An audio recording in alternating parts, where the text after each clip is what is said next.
wabarakatuh. Selamat siang pemirsa budaya. Pada kesempatan kali ini kami ingin mengajak para penikmat kuliner di Nusantara maupun di luar negeri untuk mencoba menikmati, melihat atau mengetahui sebuah kuliner Minang yang tradisional, yaitu kue pancuang. Nah, setiap hari pedagang kue pancuang berjualan di Pasar Batu Sangkar.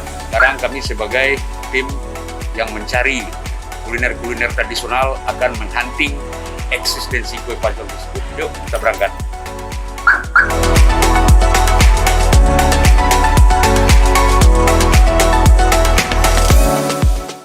Menurut informasi, pedagang kue pancuang ini sudah mulai menggelar dagangan, setidaknya melakukan persiapan semenjak pukul 2 siang atau pukul 14 WIB.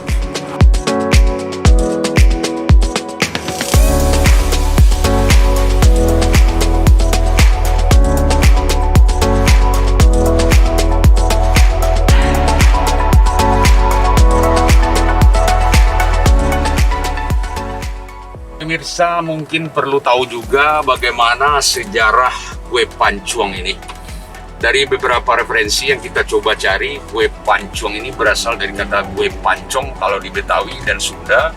Namun ada juga dari daerah provinsi lain, Bali juga ada, dan beberapa provinsi lain namanya berbeda-beda. Kalau yang menarik itu di Sunda atau di Jawa Barat, kue pancong itu adalah merupakan singkatan.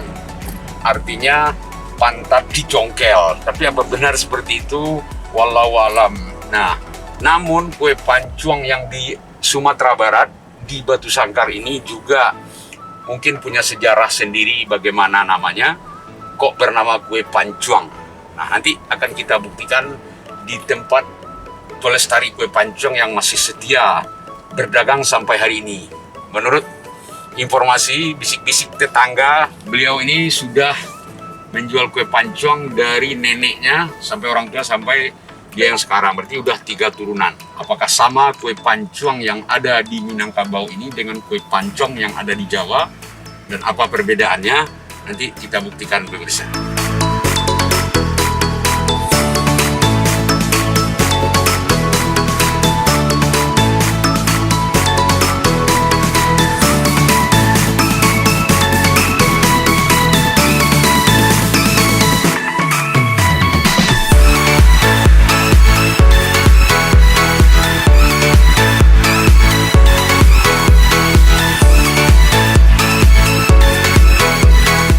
Bangunan-bangunan tua masih menghiasi pusat kota.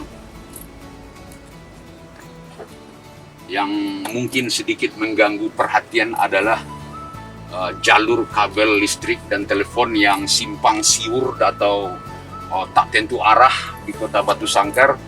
Ini mungkin menjadi PR bagi pihak-pihak terkait, cukup mengganggu pemandangan. Sudah saatnya kabel-kabel ini ditanam di dalam tanah sehingga kota semakin indah.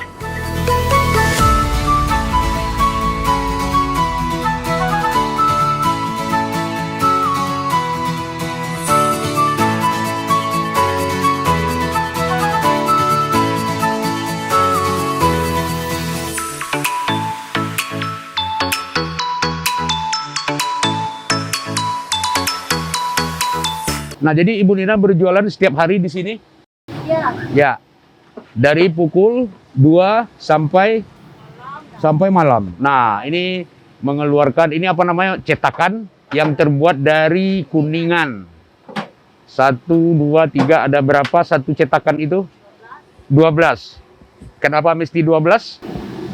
Dari zaman nenek moyang saya udah 12. Oh, udah 12. Mungkin itu pertanda satu losin ya, Bu ya. Yang 12 itu tetap satu losin dari dahulu. Ibu Nina tahu nggak gimana sejarahnya kue pancuang ini? Namanya? Kurang gali lu deh kan. Oh, kurang tahu.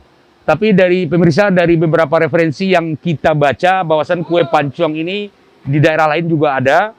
Ada dari Banten, ada dari Betawi, ada juga dari Bandung, ada di Bali, ada Jogja. Namun namanya berbeda-beda.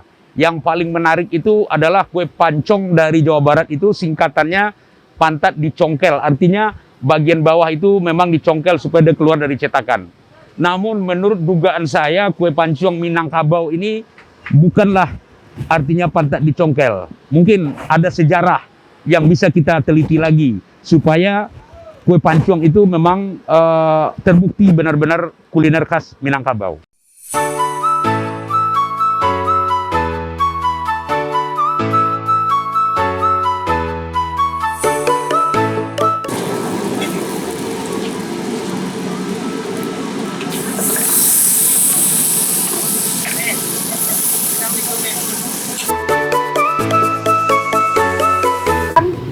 Delapan? Nah, mengalir miso. Aha. Miso materi dulu. Ah. Aku pas 78 materi miso yo pas tahun 81 mulai ngalih kuliah. Jadi begini pemirsa, kebetulan Bu Nina ini kurang lancar berbahasa Indonesia sehingga perlu kami berikan penjelasan. Oh bisa ya, bahwasannya tahun 1972 kakeknya udah berjualan kue pancuang, lalu disambung-sambung lagi sehingga yang perlu kita saluti adalah sampai hari ini beliau ini masih melestarikan kuliner Minang yang sudah ada di Minangkabau semenjak tahun 70-an. Menurut catatan budaya, sebuah benda, barang boleh dikatakan sebagai satu benda cagar budaya itu apabila berusia di atas 50 tahun. Nah, kalau kita hitung hari ini mungkin sudah lebih kurang. Ini yang saya ingat Ibu Nina ini 72, sekarang 2021 sudah 49 tahun. 49 tahun, lebih kurang ya hampir 50 tahun.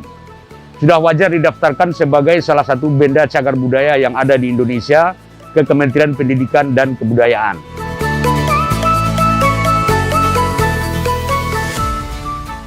Apinya sudah mulai membesar dan baranya sudah hampir menyala semua.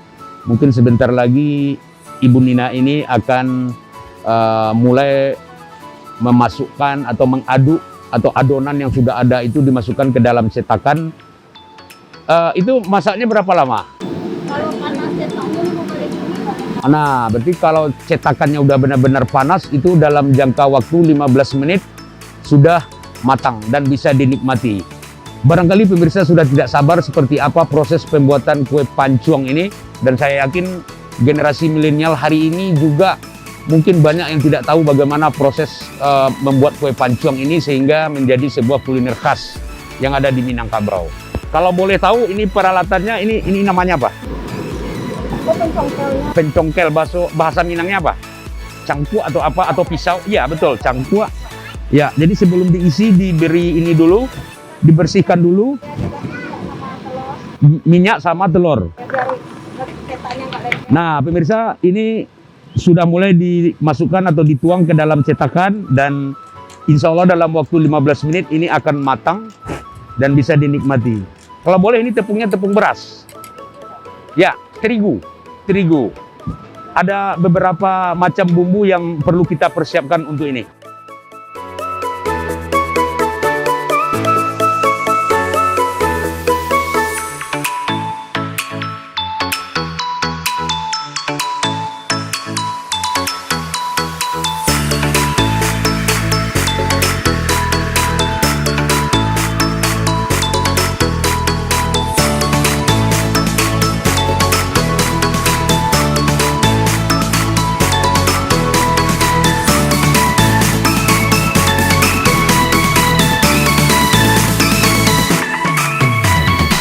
Pancuang di daerah lain itu bulat satu buah seperti ini sehingga perbedaannya dengan yang ada di Minangkabau, orang Minang itu tidak mau disebut mengadopsi kuliner-kuliner lain, dia pancung di tengahnya sehingga menjadi dua bagian. Nah, itu namanya kue pancuang ya. Nah, bisa saja benar atau tidak, mari kita teliti. Pembeli sudah mulai berdatangan, kami juga mencoba menikmati bagaimana nikmatnya sebuah kue pancuang ini. Masih ada nuansa-nuansa panas. Luar biasa pemirsa.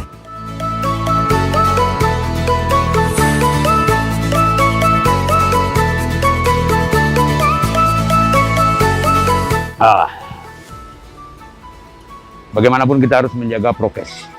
Batu Sangkar, para travelers dari manapun berada, silakan datang ke kue pancuang Mak Peri ini. Ini katanya nama kakek beliau ini yang pertama kali berjualan kue pancuang di sini.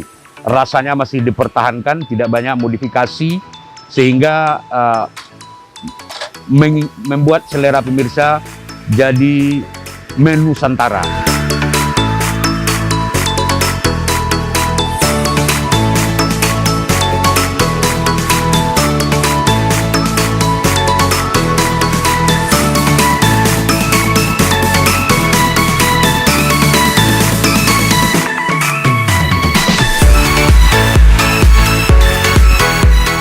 Kira-kira harapannya kepada pemerintah daerah sebagai Nina sebagai pewaris pelestari kue pancuang ini apa?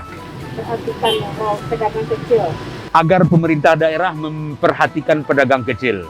Misalnya ketika ada acara-acara jamuan besar, tamu-tamu penting dari luar, apa salahnya? Atau malah sebaiknya kita sajikan kue atau kuliner tradisional kita.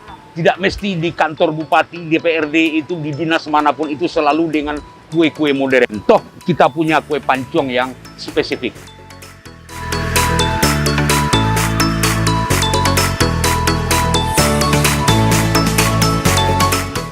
Ya, ini 20 buah, harganya murah, 20.000.